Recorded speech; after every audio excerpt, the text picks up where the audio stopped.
Hey there, it's me and Christine, hi. and we're back in Chama, New Mexico. If you can see, there's a creek running behind us, and it's kind of messing up our audio a little bit, but we'll deal with it, right? Good ambience. The sun's going down. Pretty nice place. It's the same place we caught the EVP at the cemetery last time we were here about 2 months ago.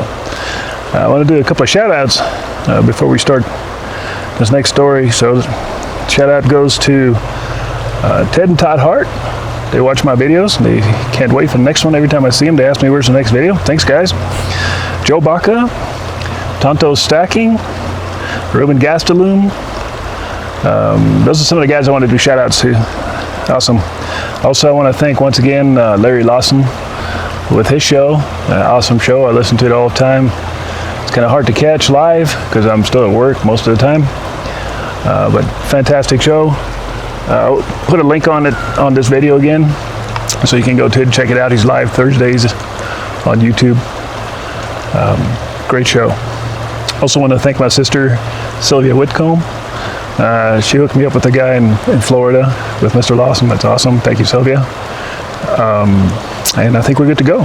And today, since we're on vacation, we're going to try some. Can you read this? Wait, I got it. It's an Arrogant Bastard Ale. Is it even focusing? There we go. That's crazy. It's pretty cool. Let's give it a try. Hey, synced. Let's see. That's Not bad. tastes like an IPA almost. Yeah, not bad. Well, Arrogant Bastard Ale. Some people say I have something in common with this beer. A lot of people say it. Who asked you? All right, so here's the story. We're going to talk a little bit about cattle mutilations. And I mentioned it on Larry's show on Paranormal Stakeout. I have a little more time to tell the story here on my video, so I'm going to go into in depth a little bit more. So I've always heard of cattle mutilations. You know, even in my early days as a cop, I've never seen one up until obviously the day I seen one. But I used to hear about them all the time on shows, on radio shows, especially up north like Wyoming, Montana, Colorado. So once again, I'm still working for the same county as always, rural New Mexico. And I come across a mutilated cow, and it was a black steer. And let me backtrack. The way I came across this mutilated cow was a fellow officer who worked in the municipality. Her boyfriend was a rancher, and he overheard my conversation one day, and he said, well, I can show you where there's one. And we went out there and looked at it, me and another deputy, and it was pretty fascinating. This black steer, you know, this full-grown cow, if you don't know what a steer is. Range cows, they're desert cows. I mean, they're pretty wily. You're not going to walk up and pet one. Out in the middle of nowhere, just laying on his side. And I treated it as a homicide almost, you know. I went up there and worked my way from the outside in. There was no footprints, no tire marks. There wasn't even any tracks from the cow itself. Pretty strange. The cow was extremely bloated.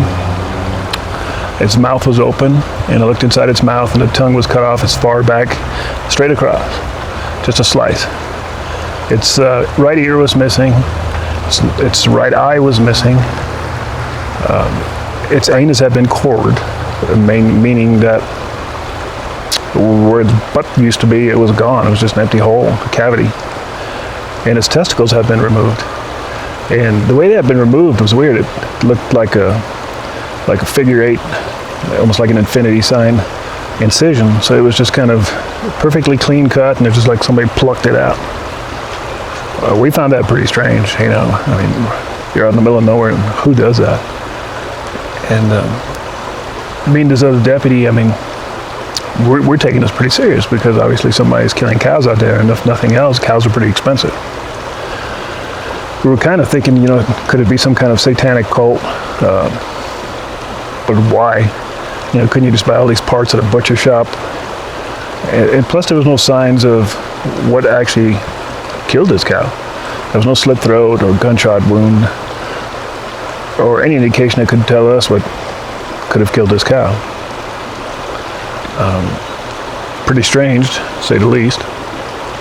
So I did a report on it, and I'm at my sheriff's department, and our sheriff, who's also a rancher, comes across my report and calls me to the office and asks me, "What the heck are you doing?"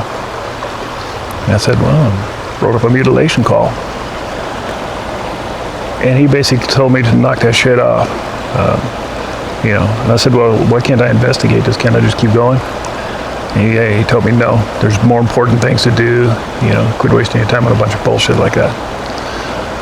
And it really is, it's just a insurance write-off of the ranchers, I guess, because nobody seemed very concerned except for me. And even though the sheriff told me to quit, I continued doing it. Continued investigating cattle mutilations, and my partner also. And probably over a span of a year, we've compiled quite a bit of data. In almost all incidents, helicopters were involved, just like you hear on TV. Pretty strange.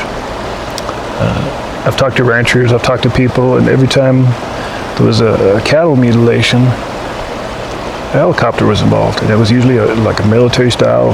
People said Hueys, with no lights on them, pitch dark, flying really low, and chopping up the air, and they'd be flying over municipalities, just right over towns. And usually that correlated with a cattle mutilation. Several cattle mutilations we didn't get to see because the ranchers disposed of them immediately. I don't know why. When you ask them, they don't want to tell you. Ranchers are kind of a strange bunch. They don't want publicity, and they have a whole lot of land. They don't want people on their land, and they just kind of almost like destroy the evidence as quick as they can, so you don't get any pictures. The only reason I've got the two I had is because it was a ranch hand who overheard me, and he showed me where they're at. It makes no sense because, in my career as a police officer, I've seen cows that have been shot. And every once in a while there's an idiot that'll drive down the road and shoot at a cow. And, the rancher will be obviously pissed off, and we'll go out there and do a police report. And that's fine. Nobody seems to have make a big fuss over that. As long as there's a police report, I guess you can collect insurance and you're good to go. But that happens, people have shot horses, people have shot dogs. I mean, people just drive down the road and shoot at stuff, and they're a bunch of idiots. But these were distinctly different. And during that time, during that year, we've also had a lot of weird light anomalies in the sky. Many occasions, we would see an orange light to the south of where we were located. And it would move in no way that conventional aircraft could move.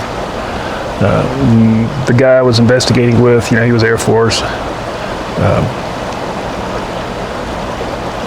These things moved unlike anything we've ever seen. And we would stop, we'd get out of our units, and we'd try to take our phones or our cameras and film it. But if we ever tried to film a small orange spot in the sky in the dark, it doesn't come out.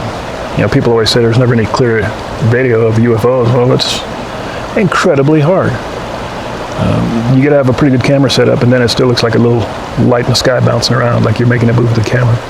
But we've seen this more than once. We've seen the light directly over us, hauling butt, no sound at all.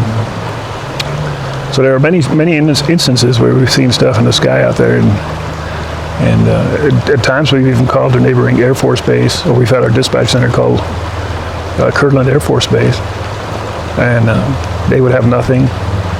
And we'd call whoever dispatch could find a call, and there'd be nothing in the sky.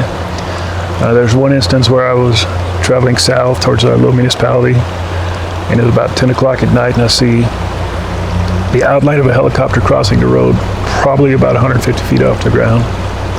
And I'm a little bit familiar with aviation. I do a lot of ultralight flying and paragliding stuff, so I'm kind of an aviation buff, so I'm always looking for airplanes.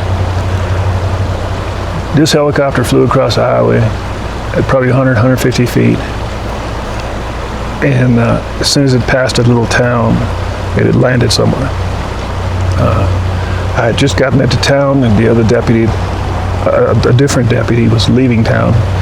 And I called him on the phone. I said, hey, dude, did you see that helicopter? And he goes, what helicopter? I said, follow me. So we went out to an area. It was a piece of desert to the east of that town. And as we were driving out there, you could see a shadow of a helicopter on the ground. So we kill our headlights, and we get fairly close, probably 50 yards or so.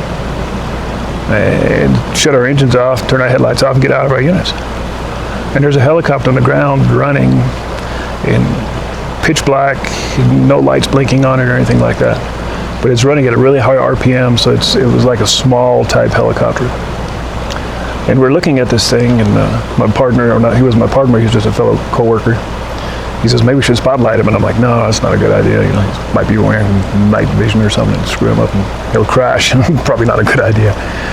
So we're just sitting there and we're looking at him. And we've probably been looking at him for about 2 minutes. When about 50 feet ahead of him, I see a green light on the ground.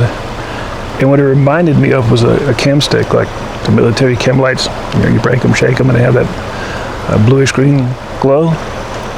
There was something about, you know, probably about 12 inches in size. It looked like it's 12 inches long. Ahead of that aircraft that was sitting on the ground running. And I'm telling the other deputy, I say, I'm like, what the heck is that? And he goes, I have no idea. And no sooner do I say that, that green light shoots straight up and bolts. And there's no outline, and we could see the outline to the helicopter behind it. But that thing just shoots up and takes off directly to the east. And, you know, the helicopter behind it, he's a couple seconds behind it, he does the same thing. He bolts straight up and starts chasing this thing. And it's flying east, and then it kind of gradually turns south, and then we lost sight of it. And this helicopter was extremely nimble. I mean, this sucker, there's power lines there, there's a prison there, you know, they were probably within a mile of a corrections facility. Pretty strange to have maneuvers that close to a corrections facility or right next to a municipality to begin with this time of night. That little helicopter is pretty noisy. But the green thing was making no noise at all, and you couldn't see it. It was just a green 12-inch, whatever the heck it was. That was mind-blowing. And once again, we called dispatch. The dispatch asked the neighborhood basis if they're doing any maneuvers out here. They said no. And unexplained. So, short story, but sweet story. Once again, we're on vacation. If you have any comments, I appreciate them. If you have any questions, contact us. The silver bar, still up for grabs. When I get 100 subscribers, that's when we'll do a drawing on it, so hopefully pretty soon. Do you got anything to say about this situation? No. Do you believe in aliens? Absolutely. Awesome. Have you seen one? No. Do you believe in ghosts? Yeah. Have you seen one? No. Oh, man. I'm still young. Give me time. I'm a skeptic. I've seen it all. Well, not everything, but most of it. Sounds pretty close. Yeah. All right, this is the end of this video. I think this is episode number 5. I may be wrong, but I'm pretty sure it is. I'm pretty sure it's 5. Please like and subscribe. Ha! I said it. Only because it's number 5. I won't say it again until it's number 10. Share these videos. Let's make it grow. When I get back into town, we're going to probably start project interviewing police officers. So we're going to get some other stories besides just mine. I don't want you thinking I'm crazy. But I'm the only one that has all these stories because she already does. You should mention the Halloween special. Oh, we're going to try to do the Halloween special also. So that'll be fun. Should be, hopefully be live streamed. And since we're back in Chama, tomorrow I'm probably going to haul butt out to the cemetery again, see if I can catch another EVP since we got one out there before. But other than that, see y'all later, 10:48. Later.